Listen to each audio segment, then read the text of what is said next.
এবার রাজ্য রাজনীতির বিষয়ে আলোচনায় আসা যাক, কারণ গতকাল তিপ্রামথা বিধায়ক রঞ্জিত দেববর্মা তিনি কিন্তু একটি সভা করেছেন, অবশ্য তা অরাজনৈতিক সভা, এবং এই অরাজনৈতিক সভা যে সুপার ফ্লপ হয়েছে সেই নিয়ে কিন্তু রাজনৈতিক মহলে ইতিমধ্যেই গুঞ্জন সৃষ্টি হয়েছে। অবশ্য সেটা কি প্রদ্যুৎহীন অবস্থায় জন্যই এই ফ্লপ হয়েছে সভা, নাকি তার পেছনে রয়েছে কোন রকমের অন্য কোনো কারণ, সেই নিয়েও কিন্তু একটা প্রশ্নচিহ্ন উঠতে শুরু করেছে। তবে পাহাড়ে কি বথারও একটা জনসমর্থন হ্রাস পাচ্ছে? এই প্রসঙ্গে যাওয়া বিস্তারিত আমাদের সঙ্গে যুক্ত হয়ে গেছে প্রতিনিধি মানুষ দে। মানুষ দা, গতকাল আমরা দেখলাম যে মথার বিধায়ক রঞ্জিত দেববর্মা তিনি অনুপ্রবেশ সহ একাধিক ইস্যুতে তিনি সরব হয়েছেন, একাধিক কথা তিনি বলেছেন, কিন্তু সেই জায়গায় দেখা গেছে যে একেবারেই ফাঁকা মাঠ। তবে কি কারণ রয়েছে তার পেছনে?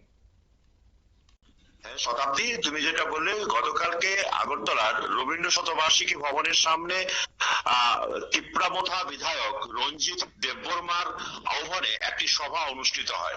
যদিও এই সভাটি ছিল সম্পূর্ণ অরাজনৈতিক, কিন্তু এই সভার পেছনে ছিল কিন্তু অন্য রহস্য। সভার যে বিষয়বস্তু বা সভার যে কারণ, কেন এই সভা, তা হচ্ছে অনুপ্রবেশ ইস্যু।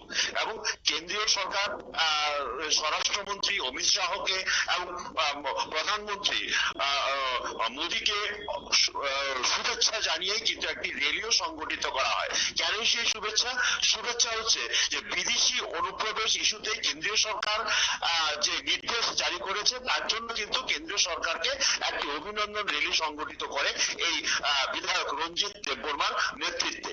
এবং তারপরে আগরতলা রবীন্দ্র শতবার্ষিকী ভবনের সামনে একটি সভা করে। কিন্তু তিপ্রামথার সভা বা মিছিলে যেই পরিমাণ লোক জনসংখ্যা দেখা যায়, জনজাতিদের যে জনঢল দেখা যায়, সেটা কিন্তু গতকালকের এই সভাতে একদমই ছিল না।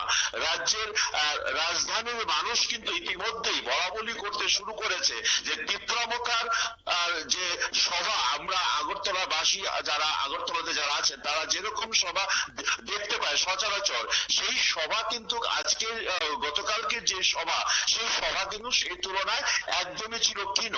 কিন্তু যদিও রঞ্জিত দেববর্মা বারে বারেই বলার চেষ্টা করেছেন যে ওই সভাটি সম্পূর্ণ অরাজনৈতিক, কিন্তু আমরা যদি লক্ষ্য করে থাকি এই সভায় যারাই উপস্থিত হয়েছেন তাদের বেশিরভাগই কিন্তু তিপ্রামথার সমর্থক বা তিপ্রামথার নেতৃত্ব, স্থানীয় নেতৃত্বরা কিন্তু সেখানে উপস্থিত ছিল।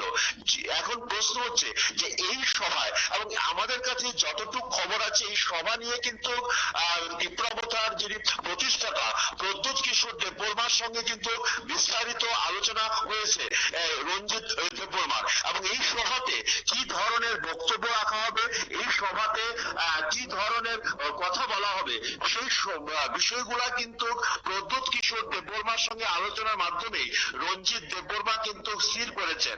এখন প্রশ্ন হচ্ছে এই সভাতে এত লোক কম কেন হলো? এখানে দুটি প্রশ্ন। রাজনৈতিক মহলে কিন্তু ইতিমধ্যেই এ নিয়ে কিন্তু আলাপ আলোচনা শুরু হয়ে গেছে। একটি কারণ হচ্ছে যে তিপ্রামথার যিনি প্রতিষ্ঠাতা প্রদ্যুৎ কিশোর দেববর্মার একটা আলাদা জনসমর্থন আছে, সেটা কেউ বিশ্বাস করুক আর না করুক, প্রদ্যুৎ কিশোর দেববর্মার উপস্থিতিতে কিন্তু আলাদা একটা জনপ্লাবন হয়। সেখানে প্রদ্যুৎ কিশোর দেববর্মা গতকালকের সভাতে ছিলেন না। এটা একটা কারণ হতে পারে যে প্রদ্যুৎ নেই, তার জন্য হয়তোবা গ্রাম পাহাড়ের যে তিপ্রামথার সমর্থকরা এই সভাতে কিন্তু সেরকম ভাবে আসেন নাই। এটা একটা কারণ হতে পারে, যেটা রাজনৈতিক বিশেষজ্ঞরা কিন্তু আলোচনা যেটা করছেন।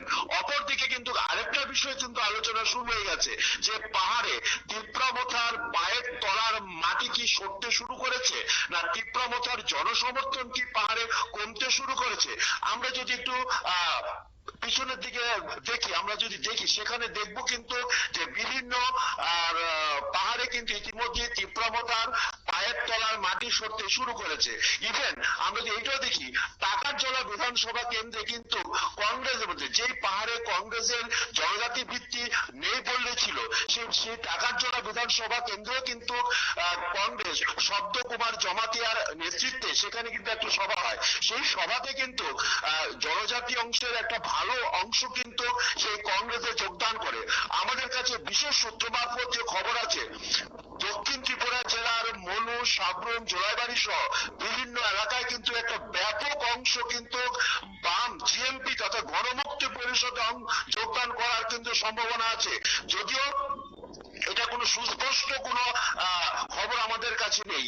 আমাদের সোর্স মারফত যে আমরা খবর পাচ্ছি, দক্ষিণ জেলাতে কিন্তু তীব্রতার বড়সড় একটা ভাঙন হতে পারে, এই ধরনের কিন্তু আমরা একটা খবর পাচ্ছি। এবং উত্তর ত্রিপুরা থেকে যদি আমরা দেখি, জব্বুই জেলাতেও কিন্তু তীব্রতা সে আগের মতো প্রভাব নেই। তারই প্রভাব হয়তোবা গতকালকে যে আগরতলার রবীন্দ্র শতবার্ষিক ভবনের সামনে যে অরাজনৈতিক বিধায়ক রঞ্জিত দেববর্মার নেতৃত্বে যে অরাজনৈতিক সভা করলো, সেই সভাতে তারই প্রভাব পড়েছে বলে রাজনৈতিক বিশেষজ্ঞরা কিন্তু মনে করছে। তীব্রতার এডিসি এলাকাতে যেই ধরনের প্রতিশ্রুতি দিয়েছিল নির্বাচনের আগে বা বিধানসভা নির্বাচনের প্রাক মুহূর্তে যেই ধরনের প্রতিশ্রুতি দিয়েছিল, সেই প্রতিশ্রুতিগুলি পূরণ করতে পারছে না, সেটা খোদ বিধায়ক রঞ্জিত দেববর্মাই কিন্তু স্বীকার করেছেন। নিউজ ভ্যানগার্ডের সঙ্গে টেলিফোনে বার্তায় পরিষ্কার বলে দিয়েছেন যে নির্বাচনের সময় আমরা যে প্রতিশ্রুতি দিয়েছিলাম, সেই প্রতিশ্রুতি আমরা পালন করতে পারছি না। এটা একটা কারণ হতে পারে যে তীব্রতা থেকে সহজ সরল পাহাড়ের জনজাতি অংশের মানুষরা কিন্তু আস্তে আস্তে মুখ ফিরিয়ে নিচ্ছে বলেই কিন্তু রাজনৈতিক বিশেষজ্ঞরা মনে করছেন। তারই প্রভাব হয়তোবা গতকালকে রবীন্দ্র শতবার্ষিক ভবনের সামনে যে অরাজনৈতিক সভা করলেন তীব্রতা বিধায়ক রঞ্জিত দেববর্মা, এটা হতে পারে। অপর যেটা প্রথম বললাম সেটা হচ্ছে যে প্রদ্যোৎ কিশোর দেববর্মা যেহেতু এই সভাতে নেই, তার জন্য কিন্তু হয়তোবা জনজাতি অংশের মানুষ এখানে উপস্থিতি ছিল খানিকটা কম। শতাব্দী, একেবারে ধন্যবাদ।